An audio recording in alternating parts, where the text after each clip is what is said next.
I'm La. I'm here with Sasha Adamczewski. How's it going, Sash?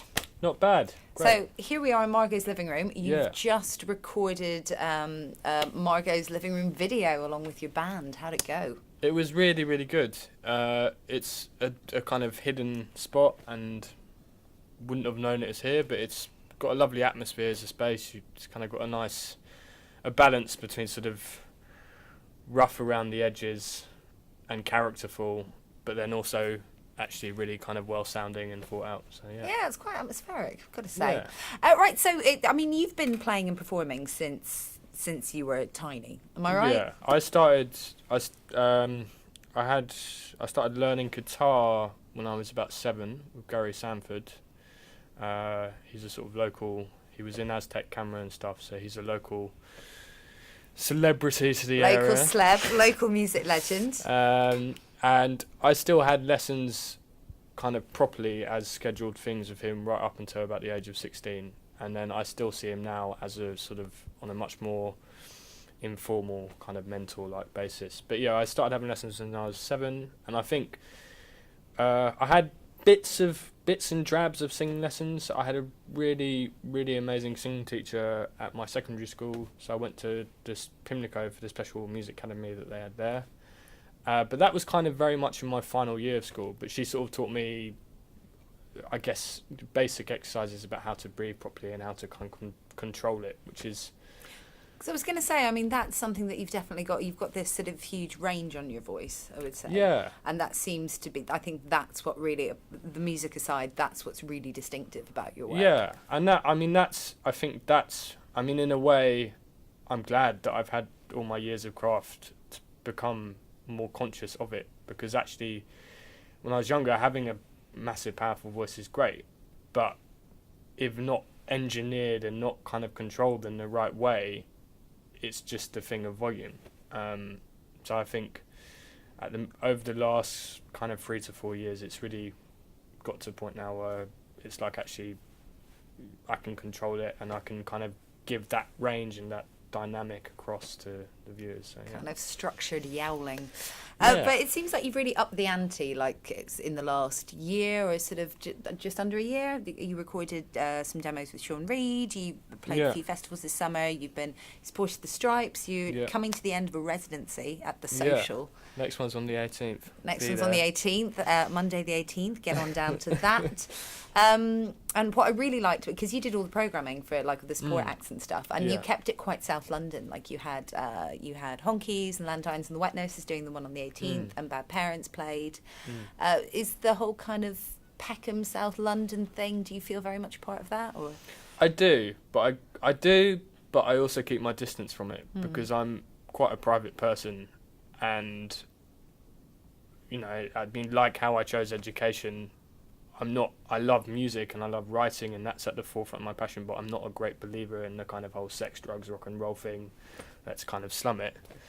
I'm a tidy freak, and I definitely have the things I like in life.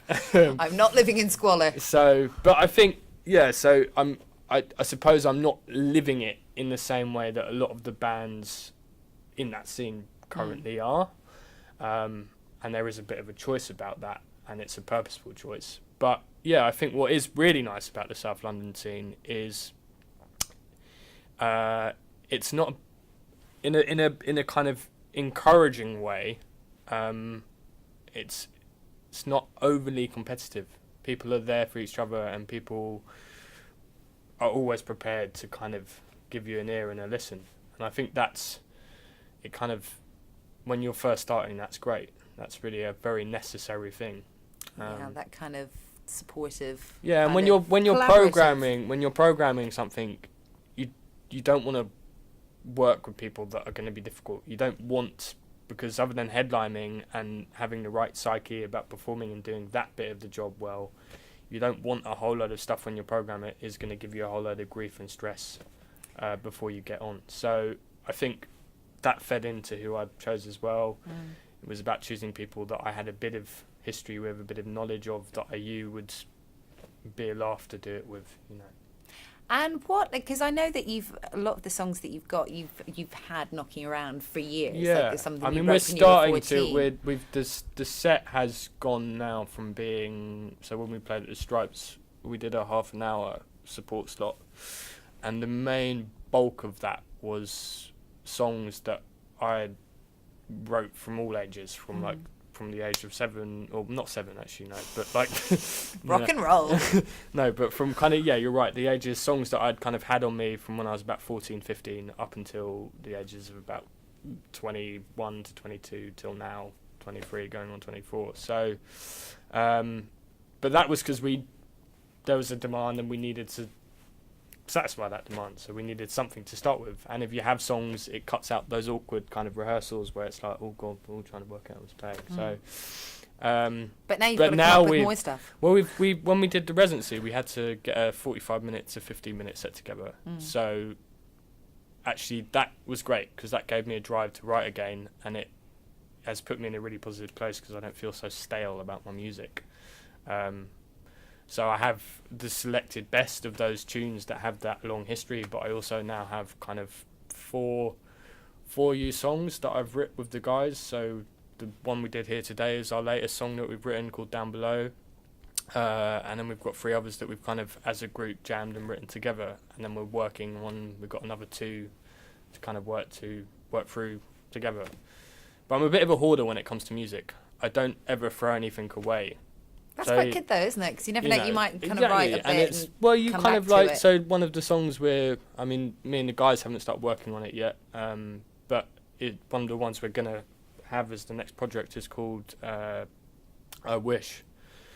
And I wrote the beginning of it when I was about 18, and then when I was travelling, coming through on the crazy airport journey that I had before I got here today, I had been on public transport about 10 hours by myself in a country where no one knew me or that I could speak to them. So all I could think was I just want to be in my girlfriend's arms. So, you get bits and dribs of drabs. Such romantic. I am, and you get drips, but they all kind of feed in. And then actually, like, I got back today and I was playing it. I was like, oh, fuck, that's what I want to say. That's what this second verse that I couldn't finish now needs.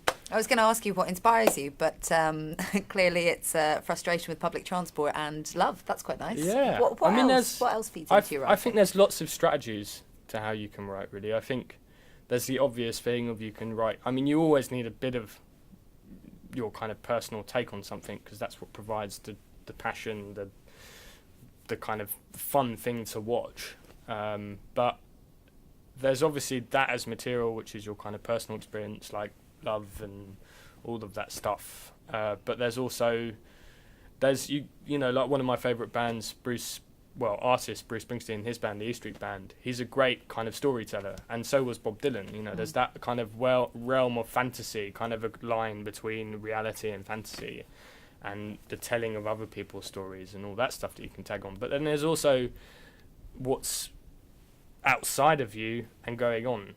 So the song we did today, Down Below, I mean, not that I'm saying I have any solutions to the kind of political anxiety that there is at the moment towards the kind of current government and the way we have politicians, but the omni-shambles we're currently living through. Yeah, is what you mean. And I don't pretend to have any solutions to that, but I think music is a great way for people to release anxiety. So that's what that song is about this kind of grumble that I feel is in the air and frustration for the kind of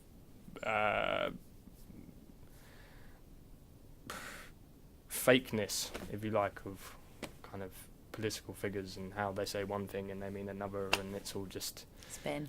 There's a kind of spin, a kind of Reagan spin on actor and politician, and I don't know if you necessarily want those two things confused as one person. Now, I could talk to you for hours about this, but John Clay behind the camera is shaking his head. No, so we better wrap this up. So quickly tell me, what's up next for you? What have you got planned? Well, we've got the residency on the 18th. I'm DJing. Come on down. Come on down. And we've got, and then that's kind of it on the book gigs.